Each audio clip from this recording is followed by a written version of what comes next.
Network Entertainment. Can I ask you a personal question? Imagine mo sa sandali na ikaw ay umabot na ng 50. Alam mo, medyo tumatahimik ang paligid, wala ka na masyadong meeting, wala ka na masyadong work, wala ka na ibang iniisip. Tapos, pag binalikan mo yung financial journey mo, ano kayang sasabihin mo sa sarili mo?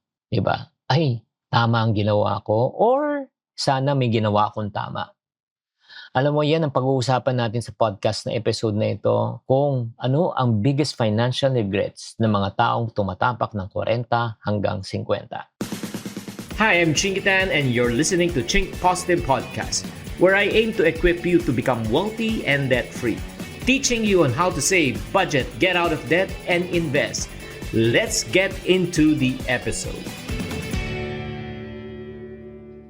Hi there, this is Chinkitan. Welcome to Chink Positive Podcast. Today, we want to make it personal. Again, this is not about stock market. This is not about the latest investment. This is about your future. Ang gusto kong pag-usapan ay isang bagay na sana walang pagsisisi pagdating ng panahon. Let's live a life without regrets. Kasi alam mo, over the years of talking, coaching people, especially with regards to the finances, I spoke to a lot of professionals, business owners, and retirees. And if they want to be honest with themselves, may isang bagay na paulit-ulit nilang sinasabi sa akin. Yung sana nagawa ko to, sana nag-umpisa ako, sana, alam mo, dapat mayaman na ako, sana maginhawa na ako. Yung parang, I wish I started earlier. Let me ask you, may mga bagay ka ba na pinagsisihan mo ngayon na dapat, like for example, sana nag-ipon ka ng maaga, sana nag-invest ka ng maaga, sana nakapag-emergency fund ka para hindi ka pumasok sa utang.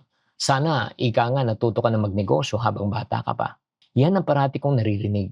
Pero yun nga, hindi ko sinasabi na it's too late for you.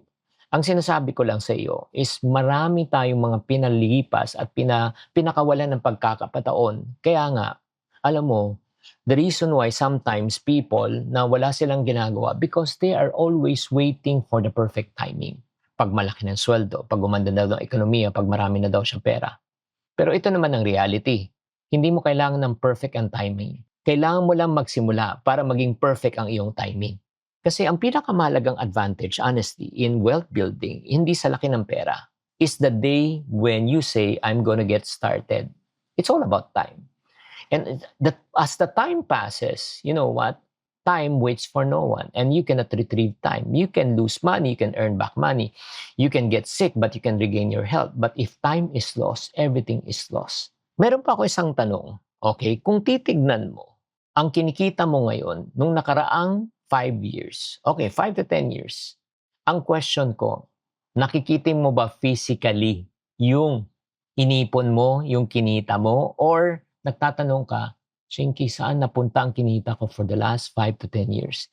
Again, this is not about judgment. I want you just to be honest. Because many people, they have good income. Pero pagdating ng 40 at 50, nagtataka sila saan napunta lahat. At minsan, napakahirap sagutin. Kasi, yun nga, wala nang ang ipon, wala nang emergency fund, wala pang ari-arian. Di ba? So, yun yung yun yung pinaka-tanong Di ba? Na hindi nila namamalayan. Tumataas nga income nila, pero tumataas naman ang gastos nila.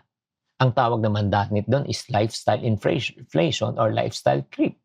And you know what? Some of you probably, while you are listening to this podcast episode, will say, Chinky, alam mo, hindi naman ako magastos Wala nga akong nakikitang ipon ko. Wala nga akong sarili na gamit. Kasi nga, parati na lang akong nagbibigay at tumutulong.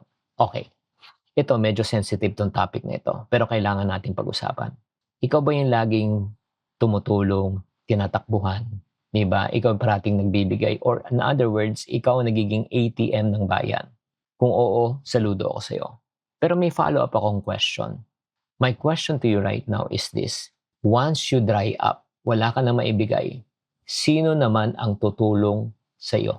You know what? Many Filipinos, especially mga kababayan nating OFW, if you're listening to this podcast, has given their life, their time, their energy, lahat. Sa magulang, sa kapatid, sa anak, kamag-anak. And again, there's nothing wrong with this. Pero minsan, habang inaalagaan nilang lahat, nakalimutan nila na alagaan nila ang kanilang sariling future. And then there will come a time na magtatanong, ano na ang mangyayari sa akin? Di ba?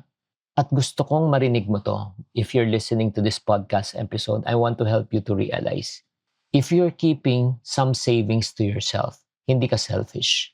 Because you're preparing yourself for your future. Hindi ka selfish na magkaroon ka ng emergency fund. Hindi ka selfish na maghanda ka sa future. Hindi ka selfish kung nag-iipon ka para sa retirement. Bakit? Responsibilidad mo yan sa iyong sarili. It's your responsibility. No one's gonna take care of you in the future except yourself. Kasi ito yung kagandahan. If you take good care of yourself, if you are strong, you know what? You'll be able to help many more people. Mas matagal kang makakatulong, mas sustainable ang pagtulong mo. Does it make sense? That's the reason why before we end this podcast episode, this is what I want you to do. I want you to answer this question. If you are 20 years old right now, if you're around 40s right now, you must be 20s. If you're 50s, you're around 30s. Ano kaya ang isang bagay na pinagsisihan mo na hindi mo ginawa? That was around 20 years ago. I want you to think, reflect, and ask yourself, para babago ba yung financial direction mo today? Because the regrets that you experience in life always happens in the past. At ganun din ang financial freedom. Diba? Kung gusto mo talaga magkaroon ng financial freedom, it starts with a moment of decision. One habit, one choice at a time.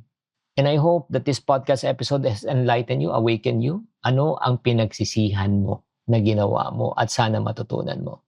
Hindi pa huli ang lahat habang may oras, may pagkakataon. Stay wise, stay intentional, at the same time, stay Chink Positive. The opinions of podcast creators, hosts, and guests are not necessarily reflective of the official stance of the Pod Network Entertainment, its hosts, or other network programs. The content created by the people behind the podcast is personal and not meant to harm any religion, ethnicity, group, organization, company, or individual.